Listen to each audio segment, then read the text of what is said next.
Hi everybody, thank you for joining me. This is Living Divinity. So, I want to start off by saying Happy Mother's Day to all of you out there who are moms. It's a good day to have family get-togethers, people stopping by and sharing the love, right? It's a beautiful thing. So, I also want to thank God for this opportunity to read for all of you, as well as thank you for being here and seeing my video and listening and learning, right? So that you can proceed on your way. Always take things as I'm reading them, yet that they're for you or they're not for you. And then what's not for you, just leave behind. So hopefully the reading will resonate for you. If not, there's, I don't know, 200 other videos on my page as well as other readers. So you kind of have to just go with the flow. What resonates does, and what doesn't, just let it be. So I want to begin by reading out of the Bible, and let's see what page we're going to go on.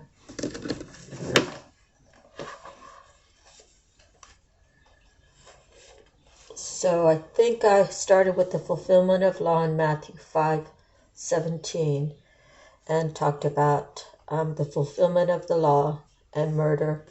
So let's read about adultery and maybe one other section. You have heard that it was said, do not commit adultery. But I tell you that anyone who looks at a woman lustfully has already committed adultery with her in his heart.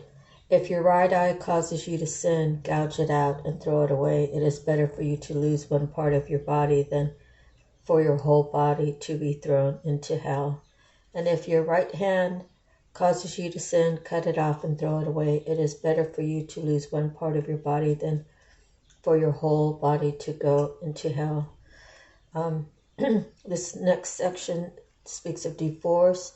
It has been said, anyone who divorces his wife must give her a certificate of divorce. But I tell you that anyone who divorces his wife, except for marital unfaithfulness, causes her to become an adulteress, and anyone who marries the divorced woman commits adultery. The oaths.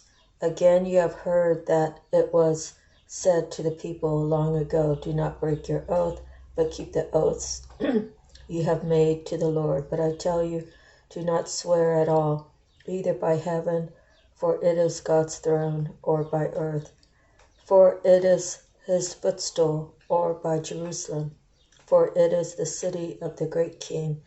And do not swear by your head, for you cannot make even one hair white or black. Simply let your yes be yes and your no, no. Anything beyond this comes from the evil one. An eye for an eye. You have heard that it was said, eye for an eye and tooth for a tooth. But I tell you, do not resist an evil person. If someone strikes you on the right cheek, turn to him the other also. And if someone wants to sue you and take your tunic, let them have your cloak as well. If someone forces you to go 1 mile, go with him 2 miles. Give to the one who asks you, and do not turn away from the one who wants to borrow from you. Love your enemies. You have heard that it was said, love your neighbors and hate your enemies. But I tell you, love your enemies and pray for those who persecute you, that you may be sons of your Father in heaven. He causes his sun to rise on the evil and the good, and sends rain on the righteous and the unrighteous. If you love those who love you, what reward will you get? Are not even the tax collectors doing that? And if you greet only your brothers, what are you doing more than others? Do not even pagans do that? Be perfect, therefore, as your heavenly Father is perfect. Giving to the needy. Be careful not to do your acts of righteousness before men to be seen by them. If you do, you will have no reward from your Father in heaven. So when you give to the needy, do not announce it with trumpets, as the hypocrites do in the synagogues and on the streets, to be honored by men. I tell you the truth, they have received their reward in full. But when you give to the needy, do not let your left hand know what your right hand is doing, so that your giving may be in secret. Then your Father who sees what is done in secret will reward you. Prayer. And when you pray, do not be like the hypocrites, for they love to pray standing in the synagogues on the street corners to be seen by men. I tell you the truth, they receive their rewards in full. But when you pray, go into your room, close the door, and pray to your Father who is unseen. Then your Father who sees what is done in secret will reward you. And when you pray, do not keep on babbling like pagans, for they think they will be heard because of their many words. Do not be like them, for your Father knows what you need before you ask him. This, then, is how you should pray. O Father in heaven, hallowed be thy name. Your kingdom come, your will be done, on earth as it is in heaven. Give us today our daily bread. Forgive us our debts, as we also have forgiven our debtors. And lead us not into temptation, but deliver us from the evil one. For if you forgive men when they sin against you, your heavenly Father will also forgive you. But if you do not forgive men their sins, your Father will not forgive your sins. So next would be fasting. And let me just read that. When you fast, do not look somber as the hypocrites do, for they disfigure their faces to show men they are fasting. I tell you the truth, they have received their reward in full. But when you fast, put oil on your head and wash your face, so that it will not be obvious to men that you are fasting, but only your Father who is unseen, and your Father who sees what is done in secret will reward you.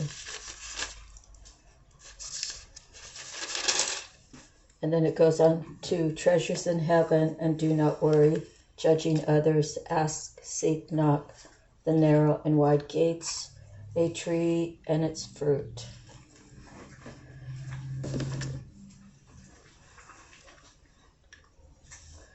So it makes me feel a certain way about reading those parts in the Bible, because if I'm in agreement, I really shouldn't be saying those prayers that I do at the end.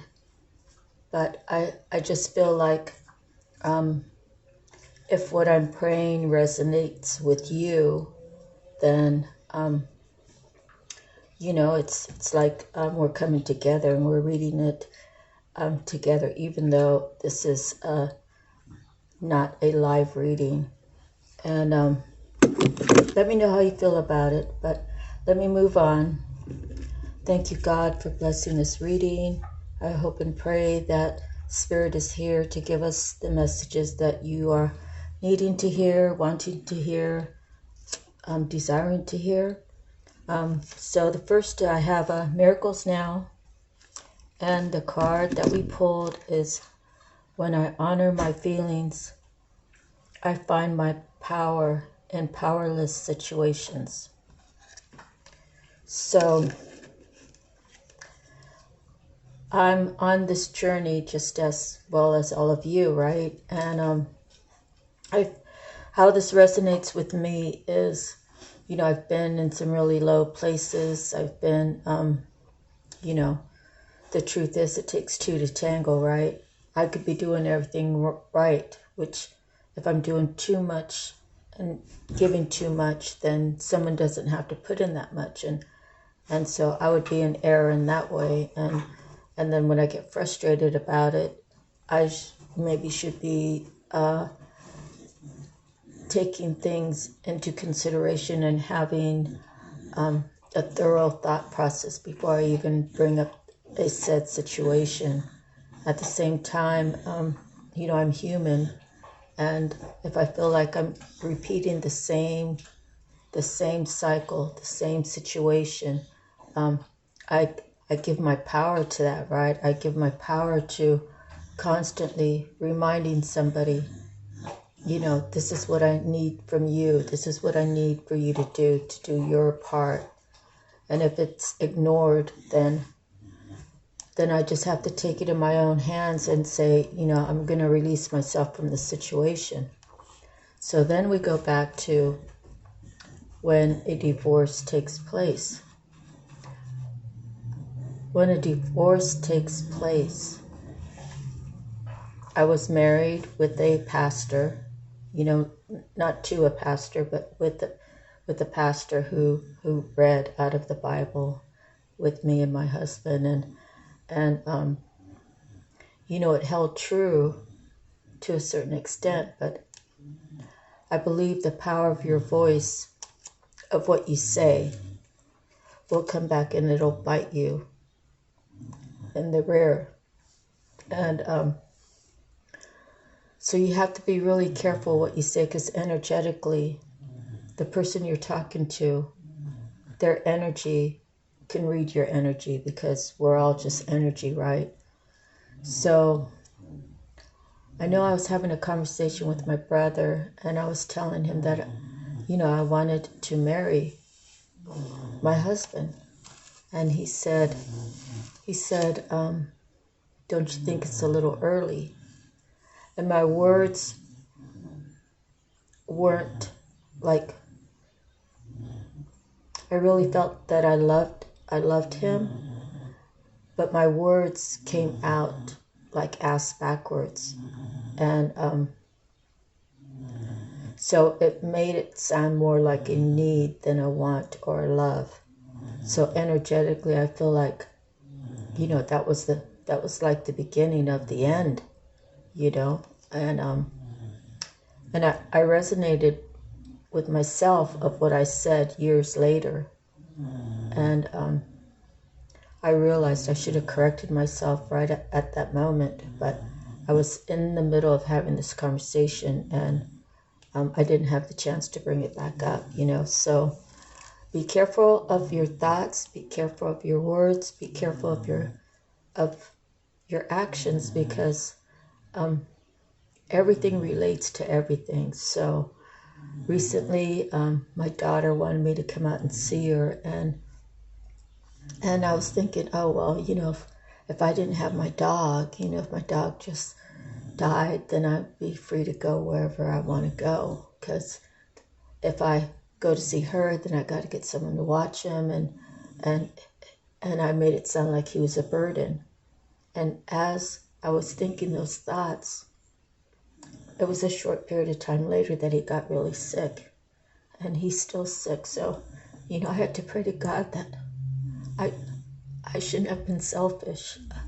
I should have just kept loving him, because although I love my daughter and she's far away, he's been with me the whole time, loyal and loving and all these things. So now I'm on the journey of repenting of the thoughts that I had so that my dog could live. So my daughter thinks it's just a coincidence, but it really isn't. And my dog, he gave me looks like I didn't love him anymore, and he was heartbroken. And I have to make it up to him. So believe me when I say, please think of your thoughts. Are those thoughts yours? Are those thoughts someone else's? And why would I want my dog to die? And I really don't, and I know God's going to take him sooner or later, but I don't believe it's coincidence. So always honor your feelings, and if your feelings are negative, you have to tell yourself, wait a minute. Is that really correct? Is that really truly how I feel? And you have to take some time to yourself, and you have to search your heart, and you have to, do the correction right away. And I've seen that with family members who, I don't know why, but they said they were jealous of me. I'm like, Look at everything around you. You got your husband, you got your family, you're a great grandma, for crying out loud. You know, she wished that she had my life, a simple life. And she doesn't know what I go through being alone. And I'm never alone. You know, I have God always with me. I have my ancestors. I have my spirit guides. I have archangels. I have my dog. You know, so you have to be careful. What happened with her is she made that statement that she wishes, you know, she complained about her husband somewhat, and she wished that she had more of a simple life like mine. And a month or so later, her husband had to have open heart surgery. You know, it's not a coincidence. It really isn't. So be careful what you ask for. Be careful about correcting a negative thought that you might have. And to correct it would be say, that's not me. I don't want that. Push it aside. That belongs to someone else. It's not my thoughts. Or you say, I did think about it, and I was being selfish, and that's not really what I want, you know. So I'm just here being with you with the raw truth. So, you know, when you tell someone you love them, when you tell someone you love them unconditionally, you know, you want that person in your life, and you want to forgive them for whatever they've done to have you separate from each other, you know, and you want to let them know that the love is still there, and if they want it, you know, all they have to do is, you know, change what they need to change in their lives so they will feel comfortable coming to you. And that was the distance between me and my daughter. We had 8 years apart. And everything that I did when she was younger, she couldn't understand. And I always vowed to her, you don't understand now. When you're older, when you become a mother, you know, when you just have had time to live, you'll understand. So after 8 years of a separation, everything that I brought up, she's like, yeah, Mom, I get it. I understand why you did that. So we always just have to be careful. We always have to be thoughtful. We always have to have the self-love within ourselves, because if we truly love ourselves, we would never ask for someone to die, even though it's a dog, you know. We would never ask for someone to be removed out of our life because we want to be single. We don't want to have to deal with you know, a spouse. Everybody has their own situation. Everybody has their own way of acting out. Everyone has their own way of trying to just, you know, get along and figure out who they are and where they're going and what they want, you know. And it's a process, because you could feel a certain way this year. Oh, I want a boat. And then next year, you already have the boat for a whole year. Oh, no, I want to get rid of that boat. You know, so times change, feelings change. If you really have that unconditional love between each other, that's child to parent or spouse to spouse, whatever it may be, just cherish that love, because, you know, times change, right? Some people aren't meant to be in your life the whole time. Some people are, and then you might believe that they're not. They're just something temporary, and then you leave them by the side, and you go on and live your life, and then you realize, hey, I really do care about that person. I really want that person in my life, but I've done this, and this. How can I go back? If it's true to your heart, then you can always go back. And if it's true to the other person's heart, they will always take you back. But then, you know, you have to work at it. You have to decide, I'm going to change my life. I'm going to do this. I'm going to do that. And I'm going to be happy about it, because all that matters to me right now is this person that I thought was here in my life temporarily. And I realize, no, this is someone that's supposed to be in my life like the rest of my life, right? Like my relationship with my daughter. We don't know if she's going to go first or I'm going to go first. We both needed the distance to realize a lot of things. And now that we are communicating, she's supposed to be in my life till I die. And I know that, and she knows that. And if she goes first for some reason, which is like really unnatural, but I'm supposed to be there for her, to be there. So eventually I'm going to move out there, and but I won't be able to visit her until my dog expires on his own, or I'm able to take him with me.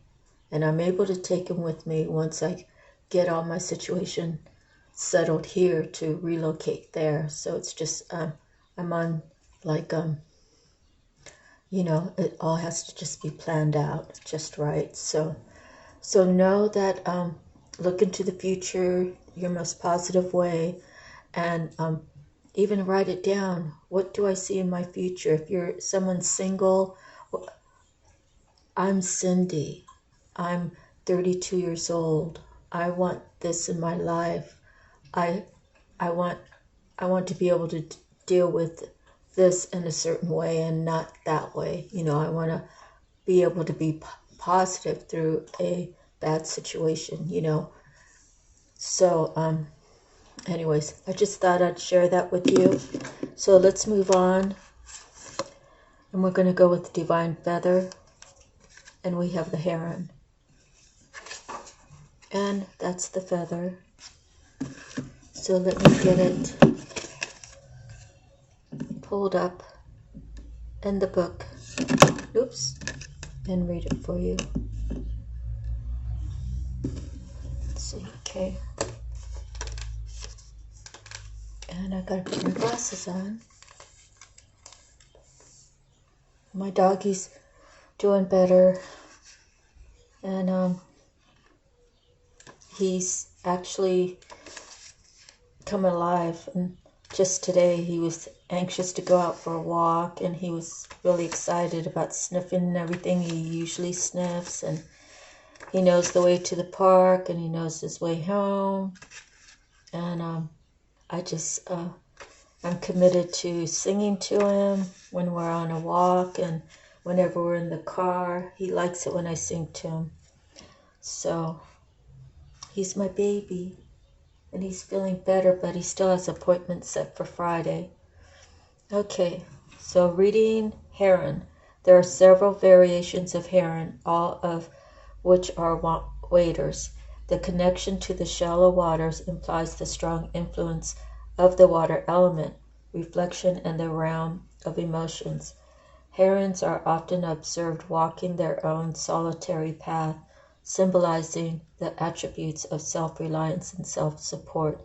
Their enormous wingspan and powerful flight captures attention and highlights their beautiful and unique presence in the world.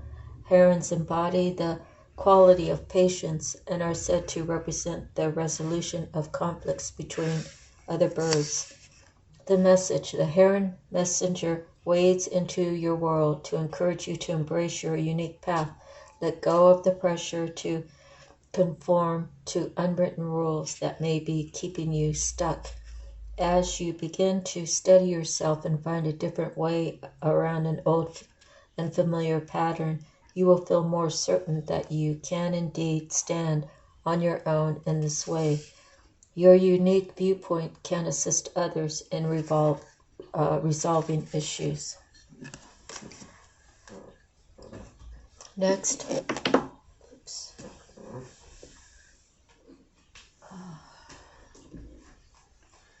Next we have Mermaid messages, and we have the future. So you see she's holding a crystal ball. And let's read what it has to say about the future. Hope and gratitude goes a long way. Being gentle, going with the flow. Very important in your life. The future, change your viewpoint to influence the future. Remember that, like water, the future is fluid and always changing according to your current actions and thoughts. So what I was just saying. So This must be a message that God needs for someone to hear out there, including myself, right? Gazing intently into the future, this mermaid says you can see potential outcomes from your present vantage point. However, this isn't the full picture and it's changeable. If you're feeling sad or depressed, times ahead will be colored by this state of mind, making everything seem bleak. The good news is that by adopting a more positive mindset, the future can appear golden and full of possibilities. It's natural to feel a little helpless during challenging times, yet be focusing on the positive, counting your blessing, and practicing gratitude. You can really change your future for the best. A good support network is helpful for you and the person you're reading for. In reassuring contrast, when you're feeling positive, the future can appear even more golden than you could have ever imagined. From this favorable position, you can see clearly how your outlook and inner dialogue directly have an influence over your future. Similarly, if you've heard of the butterfly effect, the theory of how the simple flap of a butterfly's wing can have far-reaching consequences around the world, you'll be aware that changing just one thought or action can have a direct impact on your future. The future card also asks you to claim your ability to see into situations on a spiritual level. Your gift of insight is heightened right now. Use this ability for yourself and others, and for the highest good of all.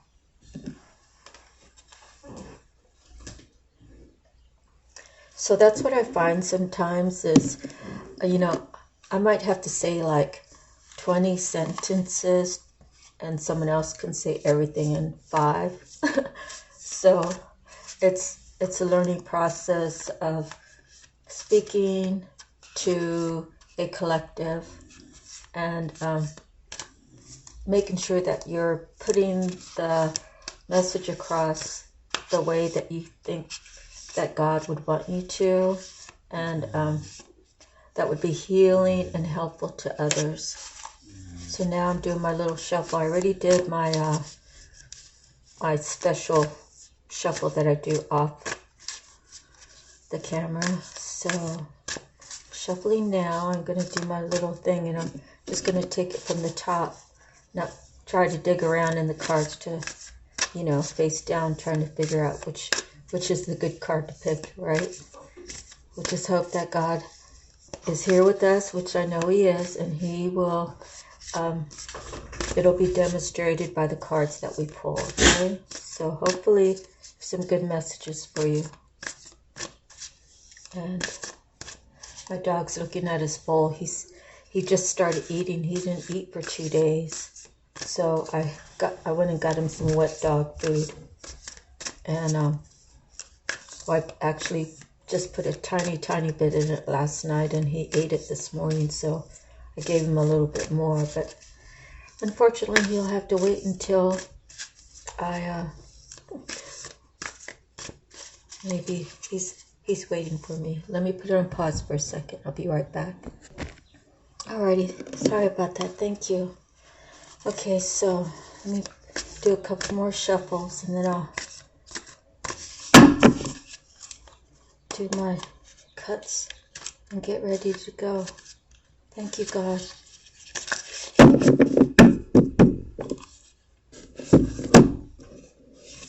First one is up in the air. Major Arcana. Let's see what's at the bottom. Oh, 5 of Roses.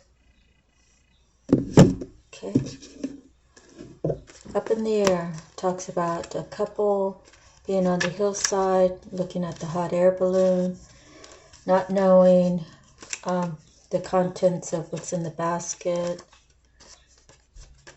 knowing that what they are asking for is on its way. A man and woman gaze with anticipation at a hot air balloon in the bright blue sky.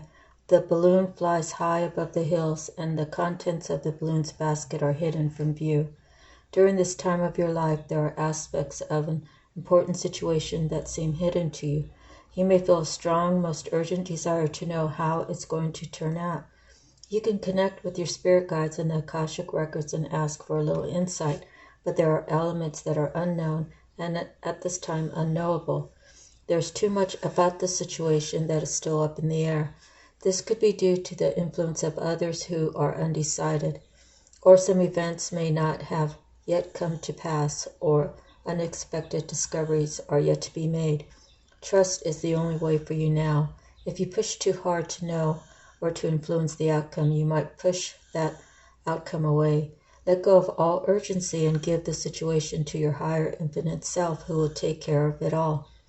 Time is required to know about this matter, and time doesn't matter to your eternal self, whose power and love are always with you. For now, and indeed forever, what else do you need? Nothing but trust, the deepest knowing that all you seek will be revealed to you in the right time. A situation that has been up in the air has come down to earth. There still may be some unknown elements, but you can intuitively and actually see everything much more clearly now. Okay, I'm sorry, that's if it was reversed. It's not.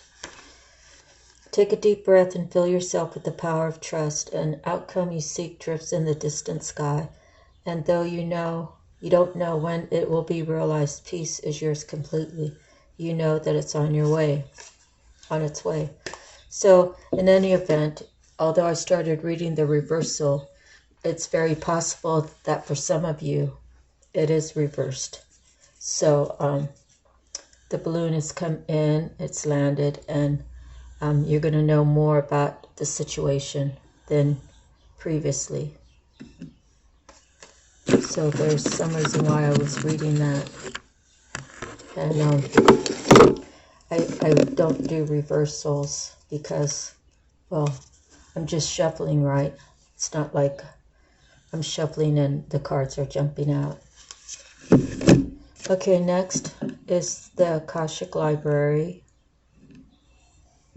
Major Arcana 2.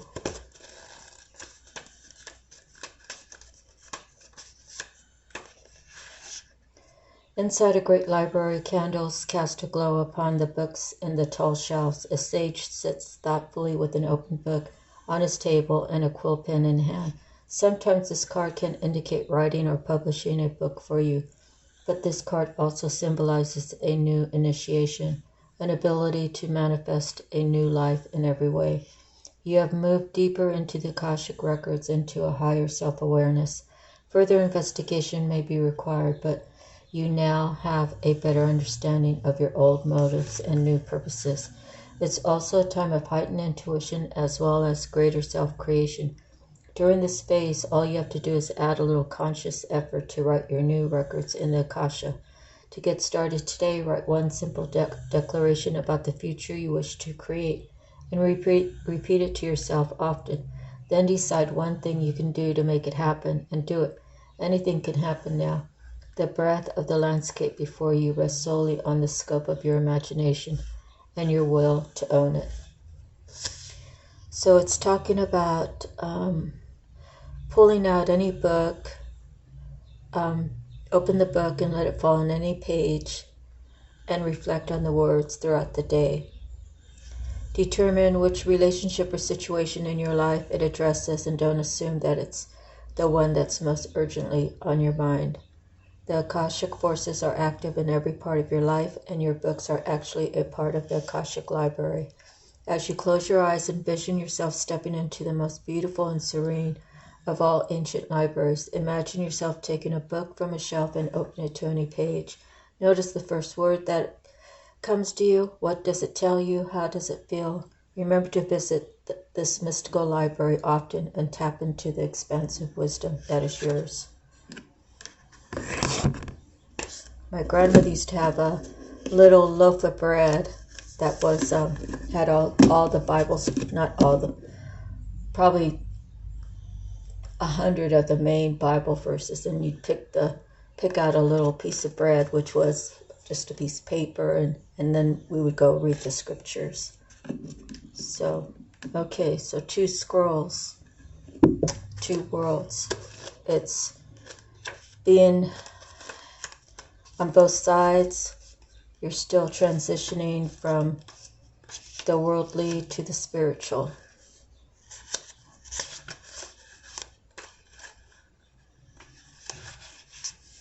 Surrounded by a spinning wheel and baskets of wool, a beautiful woman, worried and tired, gazes at the embers in the fireplace.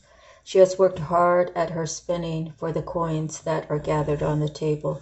The expansive window behind her looks out onto a Buddhist monastery high in the mountains. When you receive this card, there's a conflict in your life between what the outer world requires of you and how your own spirit directs you. You actually have had a number of past lives where you wanted to focus on your spiritual growth and therefore joined a monastery to do so. Then, missing wonders of the secular world, of what it could offer, such as family, love, and financial success, you chose the secular world exclusively in your next incarnation. Yet this didn't offer the spiritual focus you also sought. Because of this, it's likely that you bounce back and forth from the monastic to the personal in a number of incarnations and through a number of different faiths. You are now again experiencing a polarity between a fully self-realized spiritual experience and personal success in your day-to-day life. It often feels as if you have to let go of one in order to embrace the other. This push-pull will continue until you learn to bring your spiritual self to every situation in your personal life. It's time to replace worry with trust and integrate your eternal truth with the temporal reality. If you have a job and are in a relationship that actively pulls you from your spirit, you must deal with it or possibly leave it. Who you are forever is who you are now. Let nothing impede the power. When you own it, absolute self-realization in both worlds will elude you no longer. Close your eyes and say to yourself, the divine thrives in my daily world. Then see the God of your understanding stand beside you.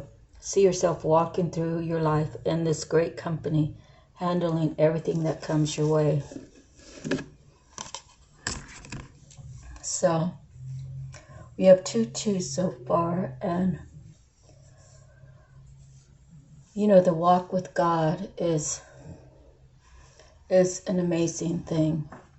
It's like so many doors have opened for me, and so many more opportunities will come out of this.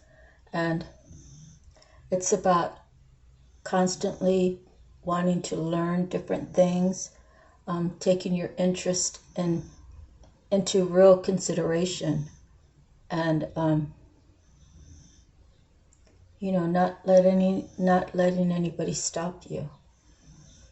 So we all have our own journey. We all have our own destiny. We all have our own walk in life. So we only have this one life that we're living at this particular moment.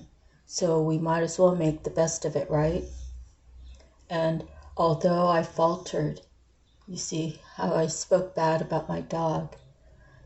I prayed, I asked God forgive me. I told my dog that I loved him, and I just prayed that God will heal him. It would be like the perfect miracle if his abscess went away before the doctor's appointment and it would be healed. So I prayed for that. And everything happens in divine timing. I have to pour my love out to my dog. And it's for good reason, right? He's never betrayed me. He's never hurt me. Just playing, he might have scratched me or something, but he was just excited or, but never has he had bad intentions towards me. He's always been very loving. How could I just say, oh, life would be better without him? It really is kind of heartless, and I think I should be kind of rough on myself, but at the same time, I'm human. I make mistakes. We all do. And when I ask God to forgive me, I already know that I'm making my best vow to never do that again. Not with a dog, not with a person, not with anyone who has shown me equal love. And those that haven't shown me equal love, I just love them from a distance. I don't harbor any hate. Sometimes I get these thoughts in my mind and it's like, no, I don't wish bad to come on that person. And I actually say the words because I don't really know if it's my thoughts or if it's the negativity coming into my thoughts, right? Because it's spiritual warfare. The spiritual warfare is real. How many times are we tested to get off this path? And we have to stand firm, even though we are human and we make mistakes, to keep going on this path of this spiritual journey and putting that first in our lives. Because when we die, our body just expires, our spirit becomes free. What have we done to prove to God that we are worthy of the heavens and being next to Him, right? He's a forgiving God, He's a loving God. But, we have to do our best while we're in this lifetime. So we're 41 minutes in and we're 3 cards in. So next we have the Seven of Forces, a balance. 7 of Forces. This card reveals a time of harmony, balance, and justice in your life. A desk holds balanced scales, scrolls, and stacks of papers. Shelves of books grace a wall where a door opens onto a light-filled room. Upright, this card indicates that a time of balance is at hand. All systems, through the body, through nature, and through society, seek to achieve balance. Stop and consider the parts of your life that you can bring into greater balance. During this time, the universe helps you do so.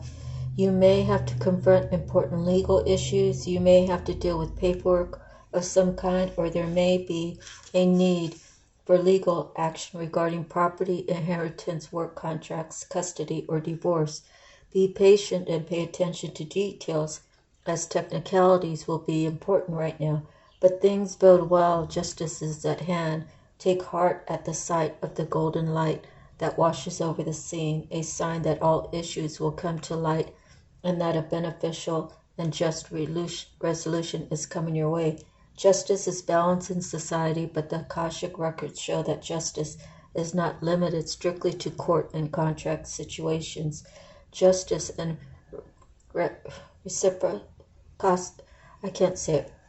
reciprocating justice and reciprocation are energetic. So the energy put forth now will return to you in the future. Remember that your energy production is up to you. Continue to be aware of your thoughts and actions. Inner balance now leads to a beautiful destiny tomorrow. Close your eyes and see yourself putting on the robes of a court justice or a court judge. Look upon any situation in your life that requires a balanced understanding, whether it's an actual legal matter or any other situation. See it with the wisdom of Solomon and determine what to do next. So again, I have to refer that to my dog. And how wrong was I to say that? To make him feel unwanted, unneeded, unappreciated. And, I have to make that up to him because he's 11 and I don't know when God's going to take him. I just hope and pray it's not now. Okay, go from the Seven of Forces to the Eight of Forces, the lightning bolt. And it speaks of splitting a tree in half.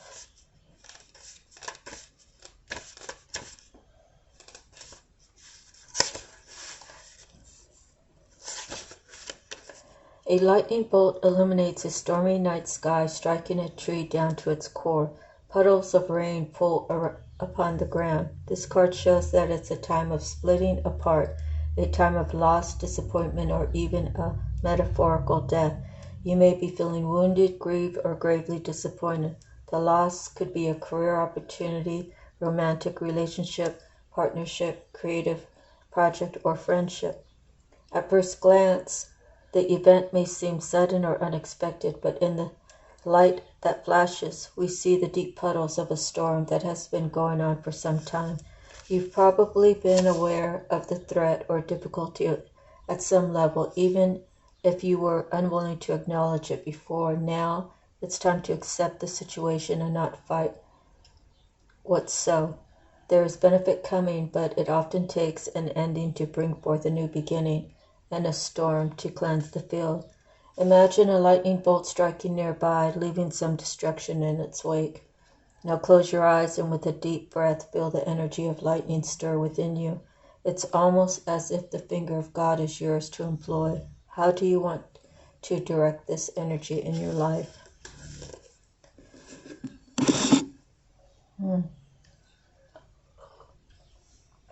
If we were live, I'd be asking you, how does that resonate in your life, if you wanted to answer. But the answer right now is going to be silent unless you decide to put in a comment when you're viewing this posting. For me, it's a decision. You know, sometimes you have to sacrifice something for something else, you know, and I won't sacrifice my dog for anything in this world. And my daughter knows that I love her, and I love her deeply, and she knows him. He was a puppy. She's the one that pretty much picked him out and chose him. But, you know, I'm not sacrificing my daughter. It's just we have to all come together. I won't pick up and leave my dog somewhere while I go visit her. I'll wait till I'm ready to make the move, and I'll bring him with me. So that would have to be the best solution. And I'm just sacrificing time with my daughter right at this moment. One of forces, the Akashic field.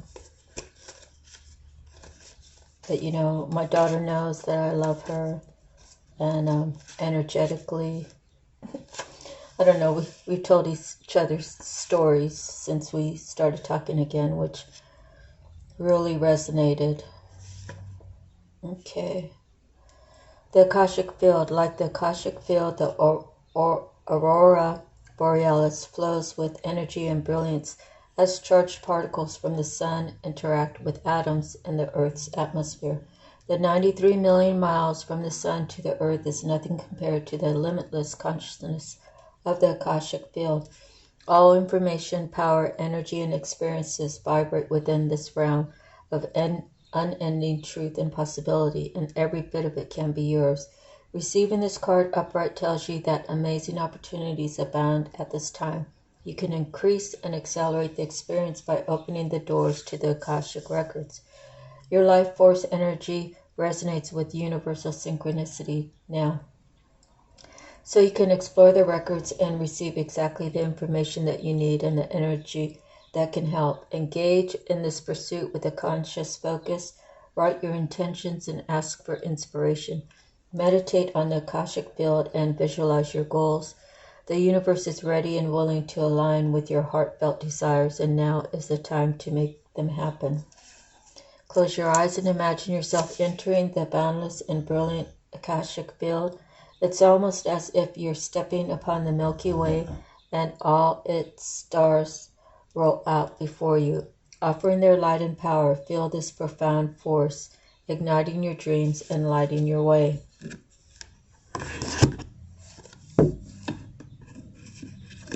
Next we have 5 of Scrolls, diversity. Diversity. Being diverse. Okay.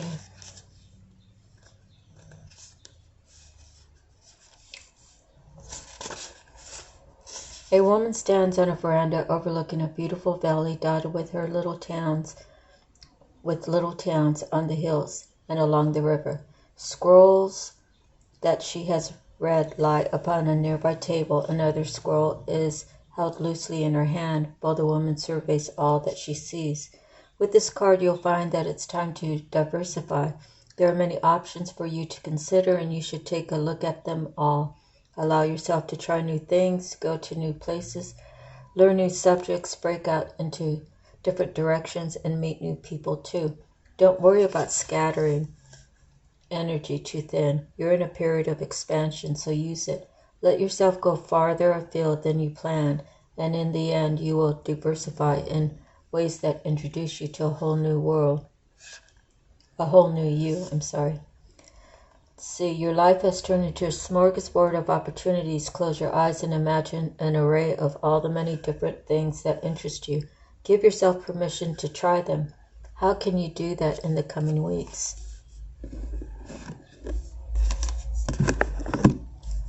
Next we have the Buddha.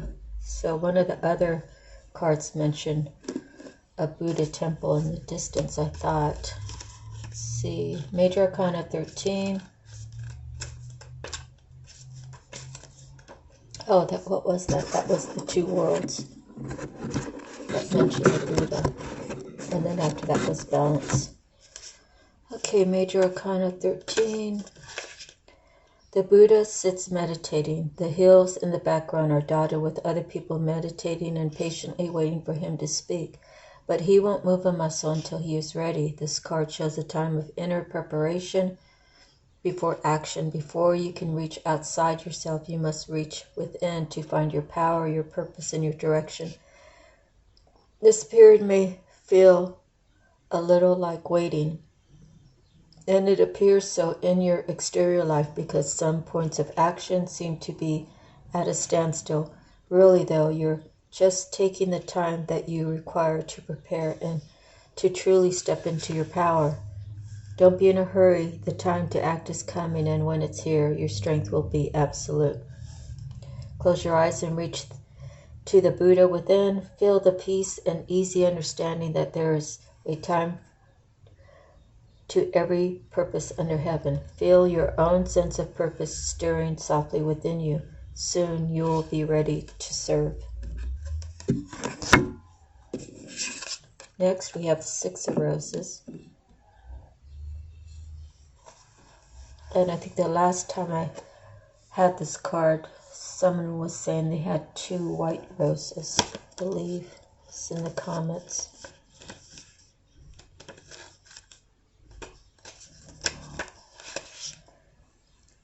Storm clouds gather in the sky. 2 lines of mounted knights stand at the ready, facing each other across a clear field of battle. The left side carries the banner of the white rose. The right carries the red rose. This card depicts a war within a relationship and/or a battle within your heart about a relationship.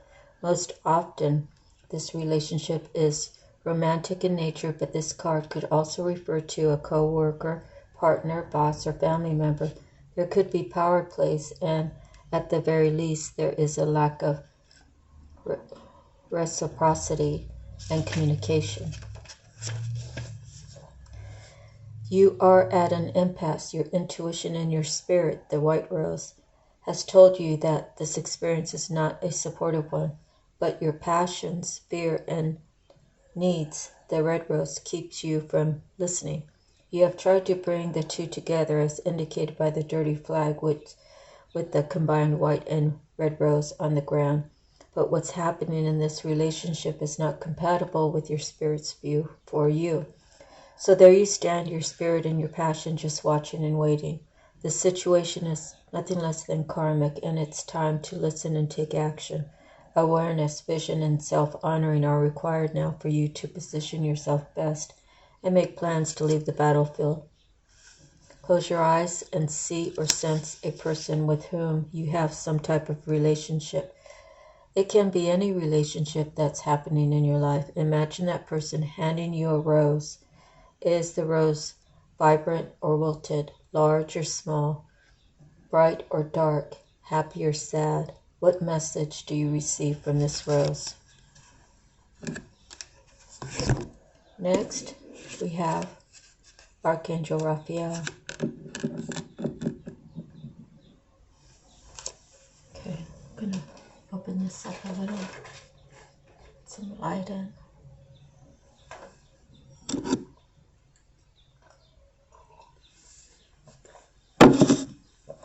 Okay, 8 Major Arcana. The Archangel Raphael walks down a path and approaches you, sharing his healing and uplifting light. He is a profoundly loving spirit who has an important role in bringing the Akashic power to you. This beautiful being carries the energies of love, family, miracles, healing, and blessed journeys. He can share all these intentions and experience with you and more. Of all the archangels, Raphael most often comes in the guise of a human. This card can indicate that helpful others may be attending you now. It also portends a time of great achievement in your personal life, and Raphael is opening the door. Blessings around this card upright. There may be a renewal of a lost dream, a reuniting of family members, or healing, perhaps of a physical condition or of a broken heart. Even if these conditions have been hanging on for a while, now is the time when you can really break through. Let Raphael be your partner in this process, and you'll soon see why they call him the miracle worker. Open yourself to the presence and touch of the Archangel Raphael, who stands beside you now. Close your eyes, take a deep breath, and feel your whole self fill with the healing energy of boundless love. Every cell, every thought, every moment vibrates with the radiant power and love of Raphael. So love on the forefront will keep you covered. 5, Major Arcana, the Hilarion. And that speaks of a wise man. Let's see. Seen here with spirit and the implements of study and scientific discovery, Hilarion is a powerful ascended master and a wonderful connection to the font of information that the Akashic records hold. He is the master of research, science, truth, healing, logical mind, concrete knowledge, and spirit communication. So if you've been thinking about pursuing an endeavor in these areas, now is the time to start. Like the angels and other masters, Hilarion is always available to you, and receiving this card upright is telling you that his assistance is close at hand. If you are working on a project that requires research, a strong academic approach, and attention to detail, it's full steam ahead. It's time to open to this master's energy if you have a job that involves any type of evidence detection and drawing conclusions from that discovery. These types of jobs include scientific research, mediumship, forensic activity, the law, medical testing, and more. These and similar activities should be on the rise for you now. This is the time to bring a logical approach to all your pursuits. Hilarion is right there with you, blessing you with help, clarity, and direction. Now close your eyes and sense the Master Hilarion beside you. Feel your energy lift and your vibration quicken. Notice a new mental energy of alertness and easy understanding. Your mind is open like a boundless sky, and everything becomes clear and bright. Bring that brightness to any issue in your life that needs clarity now.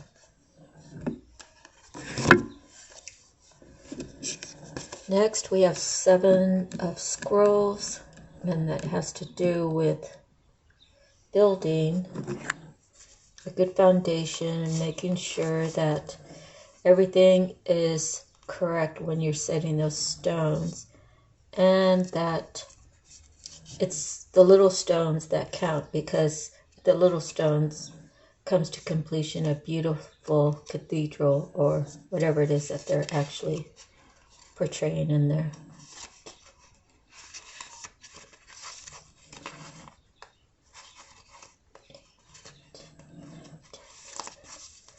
Okay, so that's number 12 card. We're going to pull 8 more, make it an even 20. 7 of Scrolls. Hopefully you all can hang in there. You can watch the rest of it later if you have to go out and do something like, family time, Mother's Day, church. Okay. Intricacies and industry. Work on a Renaissance cathedral has just begun. At first, this building seems modest, but in time its grandeur will reach several stories high and across the centuries. But now piles of stones and rock dot the scene. A mason bends focusedly intently on a plumb bob that hangs next to a partially built wall. This instrument helps determine if the wall is straight and true. At a very basic level, this card could indicate building or renovating a home or business.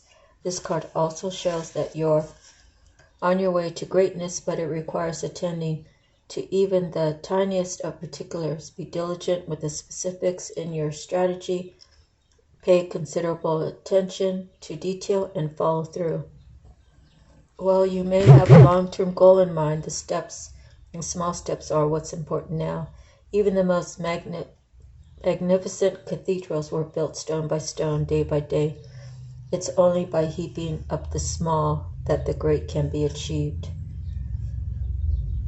Okay, so it's telling you to take note to the neighboring cards. The Hilarion was before, and we'll be getting to the next one in a minute. There's a situation in your life that requires your attention to detail right now. Close your eyes and imagine that this situation is a puzzle in pieces on a table in front of you. Imagine the individual pieces and sense what you notice and feel about them. Next is the Two of Keys, the treasure. This talks about some sort of loss because there was some thievery going on. A man looks dejectedly at a smashed treasure chest in a room that obviously has been robbed and plundered. Behind him, a stream of light shines from below the lid of an unbroken chest that rests on a small table, the only piece of furniture in the room that hasn't been touched. This card represents a great loss or disappointment in your life right now. It could be a loss of a job, a relationship, or even an opportunity, but remember that this phase is temporary. It might take some time and effort to rally your forces to recover, but there is a great treasure within you that is always available. The little chest represents that part of you that is filled with light. It isn't vulnerable and it can never be lost or damaged. When you focus on what's wrong or what's lacking, it perpetuates the sense of emptiness and victimization. So don't let yourself get lost in your loss. Open the lid to your light and let it illuminate your way. There are other opportunities and greater wealth waiting for you to discover. Now close your eyes and feel the treasure inside you. There is a golden light that flows through your whole body and into the air around you. This is your boundless and abundant light, and it acts as a beacon to the world. That card kind of makes me feel like you have a loss that you're disappointed about, and especially if it's been taken without someone asking, if it's being stolen and there's damage. But it also says to me that you can choose to let your light shine, and you can choose to let your light heal you and heal others. And the fact that you would be willing to do that is a sacrifice of sacrificing the feeling of victimization for like the glory of God, right? If you're on your journey and you're speaking of Creator and Spirit and how your life has changed and how it just can't do anything but get better. Okay, Seven of Roses, the journey. Of course, that kind of says it right there, right?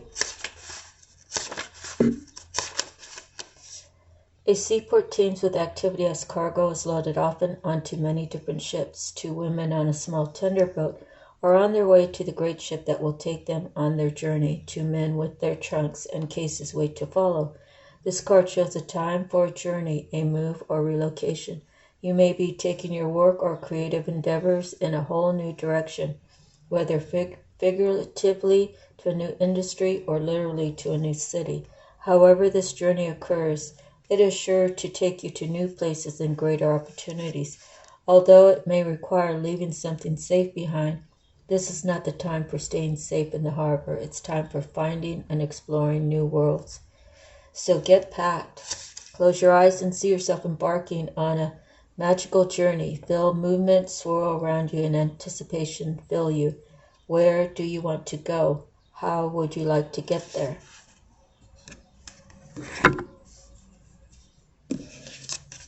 Next is the Three of Keys, the chess game. And this one speaks of the chess game not being for pleasure. It's like a work situation, and you gotta know that the people on your team, all of you, or some of you, possibly most of you, have your own agenda as to why you need to win this game.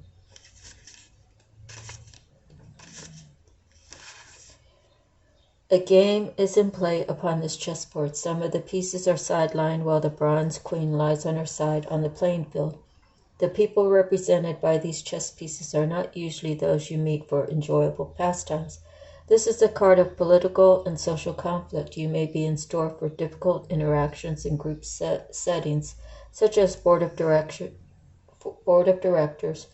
corporate hierarchies, management disruptions, or conflicted family situations. Though sides seem to be clearly divided, many of the people involved are really out for themselves. Deceit is present, and you may not be at all certain about everyone's motives or strategies. It's time for you to take an emotional or even an actual step back. The more you get involved and the stronger you hold your position, the more heated the situation may become. No matter how challenging, try to maintain an inner peace. Do not participate in any battles or allegiances, but do not let yourself be deceived either. Look at everything coolly and unemotionally. The people around you are serving their own agendas. Try to detach, be objective, and treat everyone involved with a deeper source of wisdom without being misled. There may come a time for you to leave or distance yourself from the situation, but because of circumstances, it may not yet be here. For now, let yourself be a knowing observer and watch. Close your eyes and feel yourself upon a chessboard. Really put yourself there and take a look around you. See who the other players are and how you feel about them. What do you want your next move to be?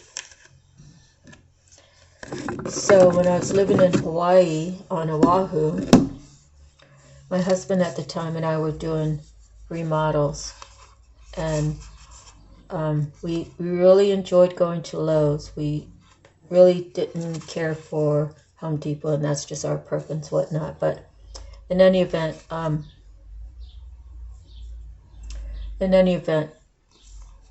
had to figure out who my go-to people were. If I was just running through town and I had to stop by and get a light, I would call there and I would find out who's working in electrical, and I would say, is so-and-so there? Oh, yeah, I want to speak to him or her. And they would pull it down for me, so I'd have to just go to the service desk to pick it up. But, it's a matter of building, like, your rapport with people and being honest and forthright and just doing good business, right?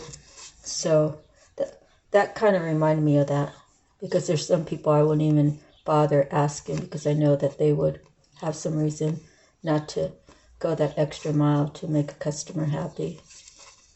So 2, 4, 6, 8, 10,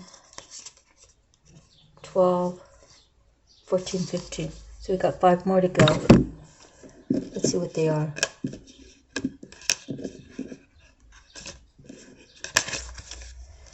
So we're going to have the King of Forces last, Archangel Michael, which is really cool, second to last, on track. Next we have the King of Roses. And then afterwards I'll go through the cards like I usually do, tell you what we have. And if there's something that we feel like, well, it's not live yet, but if I feel like something you would want to hear and I Googled that angel number. So King of Roses.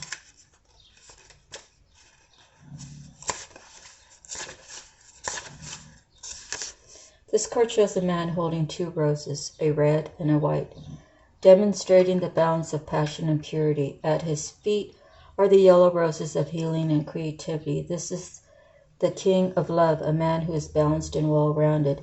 When he appears upright in your spread, it indicates that a potential union could be at hand, either in friendship, business, or even romance.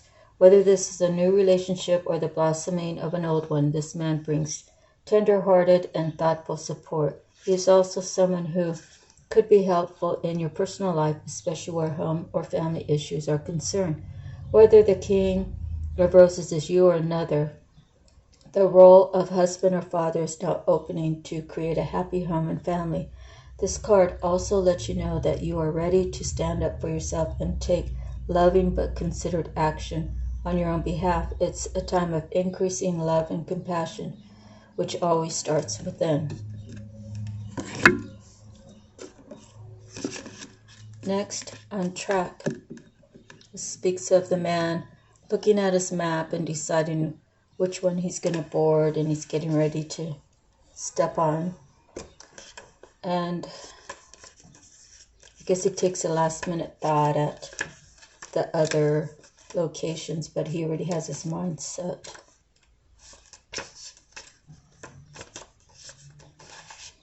A man at a train station looks over his shoulder at the signs that point to other tracks, but he has already looked at his map and made his decision. He lifts his foot to step onto the train. Though travel or move can be indicated by this card, the meaning is often about your choices and directions. You may have been ambivalent about taking a certain track in your life with regards to a project, person, relationship, directive, or even a location, but now it's time to decide. Even if you're not quite assured as you'd like to be, the engine is smoking. There is a direction that compels you, so get on board. You will not falter. Okay, so it's asking you to look at the next cards. The previous card was the King of Roses, and then look at the next card coming up, which will be Archangel Michael. Take a deep breath and say, I'm back on track. Feel the clarity of that declaration and let that energy fill you. As the state of readiness moves you through, sense just one simple action that will realign you with your purpose. Archangel Michael. And you know, this could be what looks like a little girl and then a little boy, right? A difference in age, and the little boy wants him to be picked up. Archangel Michael.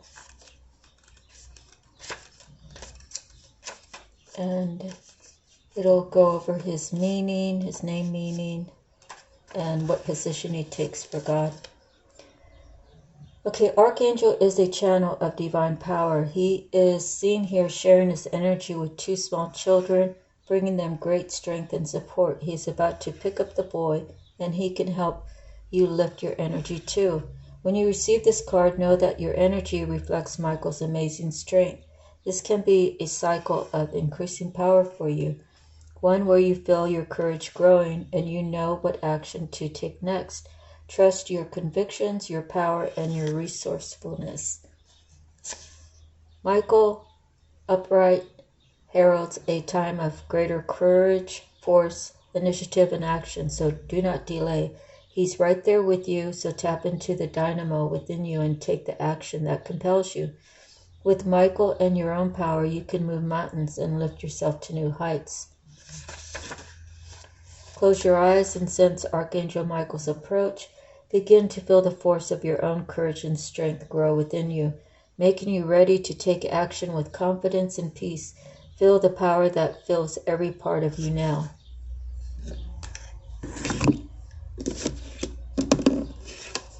The King of Forces.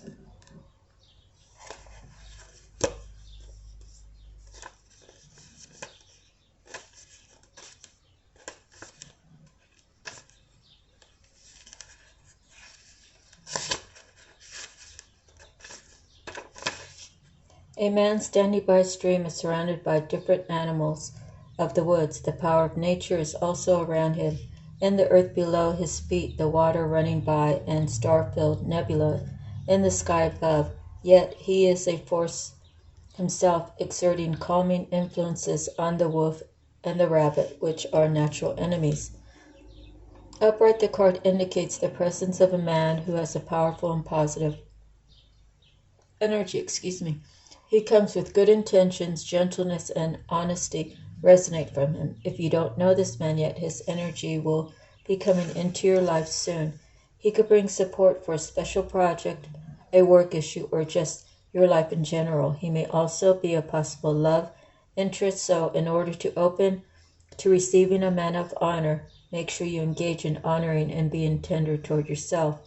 For you or a man around you, there could be a position coming in any of the careers natural to the king of forces, such as electronics, astronomy, physics, geology, alternative fuel, any of the earth sciences, and new industries in environmental care.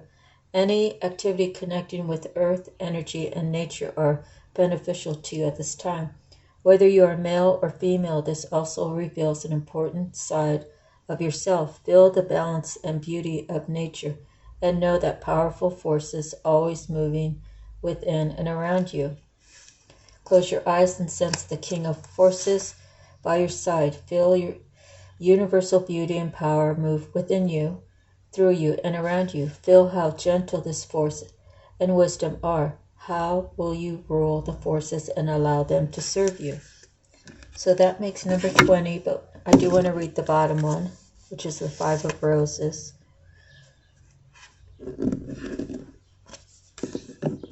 Because that's the bottom card, the Garden. And then I'll go through the cards real quick.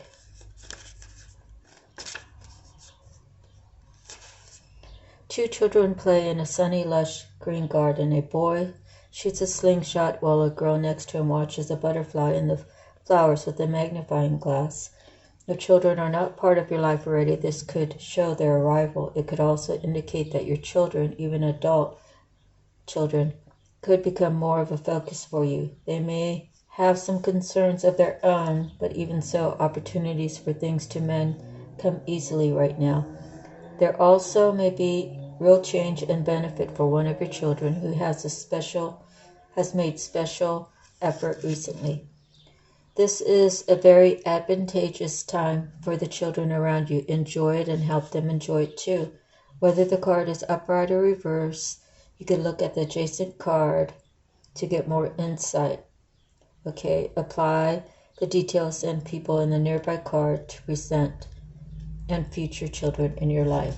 So there's no forwarding card, not till the next reading. So let's see.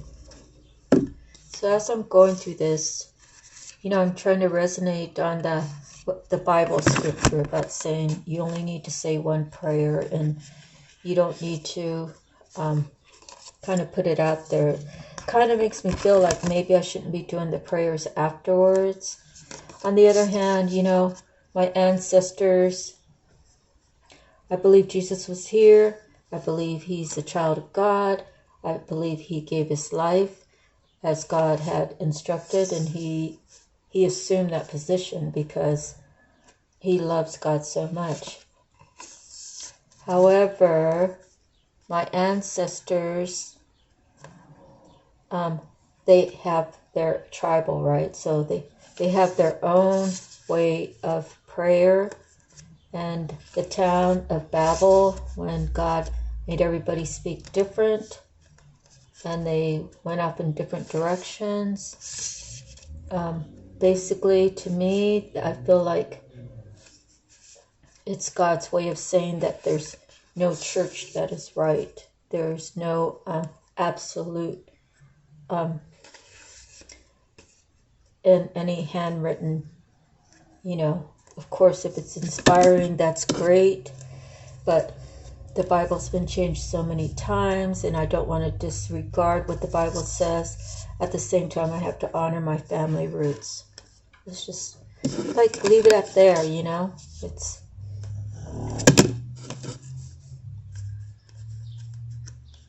Everybody has their way of communicating with God.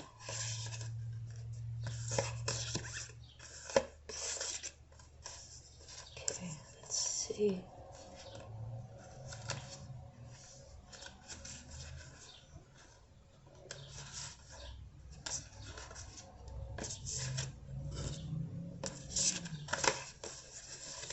Okay, so we have 2 ones, the scrolls and the forces. We have 3 2s, major arcana, the Akashic record, scrolls and keys.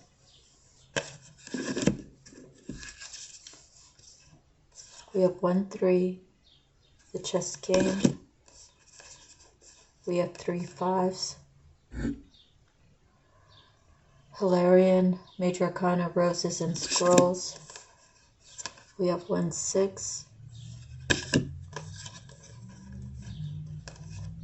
We have 3 7s, roses, forces, and scrolls.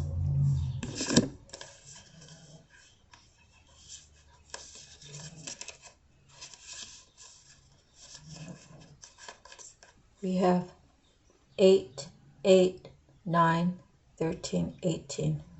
So let's try 889. Again, if you want to do it on your own, we have 777, which I know I've done on previous readings, 555, and 222. But let's do 889.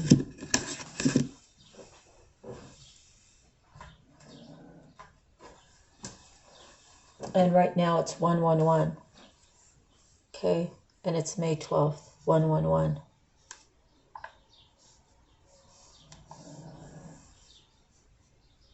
Okay, let's see.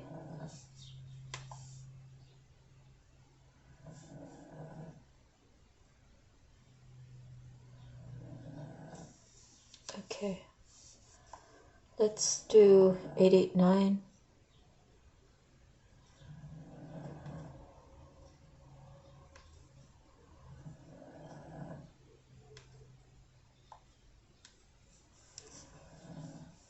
What is the meaning of angel number 889?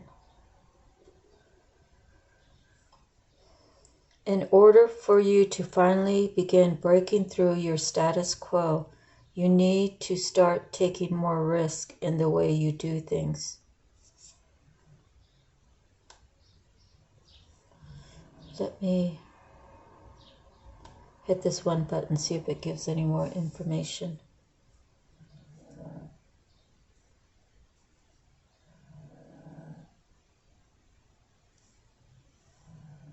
Okay.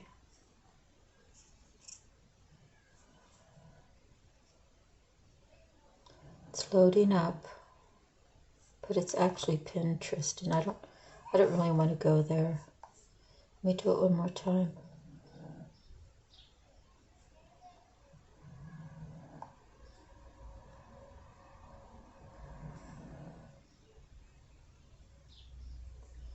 Okay, this is from astrology.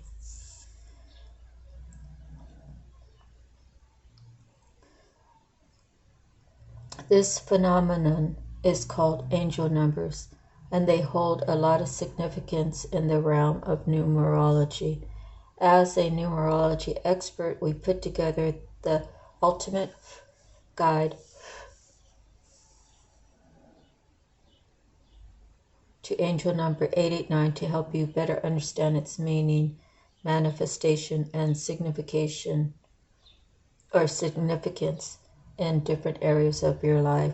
Let's dive in.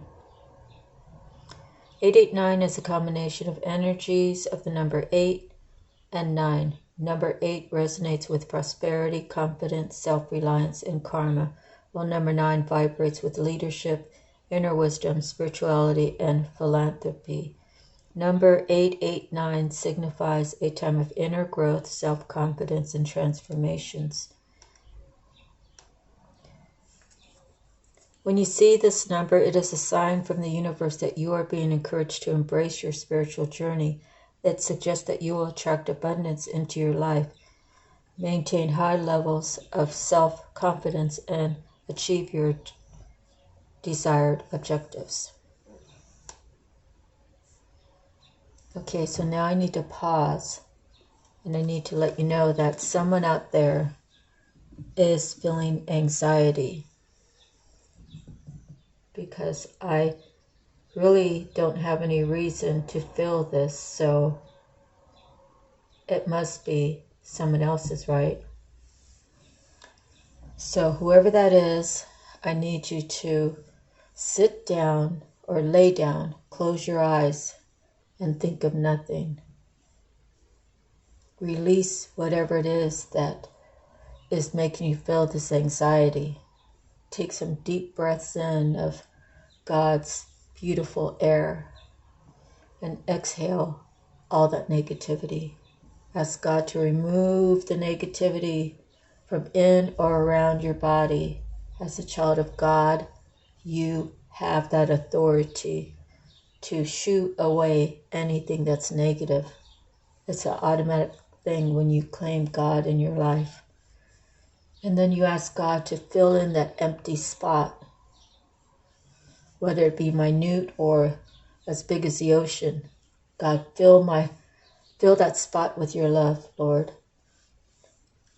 Release me from these attachments that cause me this anxiety. And then you have to listen to what God tells you, and you have to take the steps. I mean, do you think that God's going to bring a helicopter by wherever you're at? You know, I guess it's a possibility, but you have to take the action. When you get the signs, you either sit, it's like having a poopy diaper. You know, if you have a poopy diaper, what do? Do you just sit in it, or do you go tell mom, Mama, diaper, you know? Kind of the same thing, right? You either sit in all that mess or you get yourself out of it. You're not tied up. It's all mental. So whoever's having this anxiety, please do that, because anxiety will kill you. And if you're not dealing with it, but you come to this channel and hear my readings, and I feel that it's painful, right? Okay, let's see. Let me continue reading. Oh my.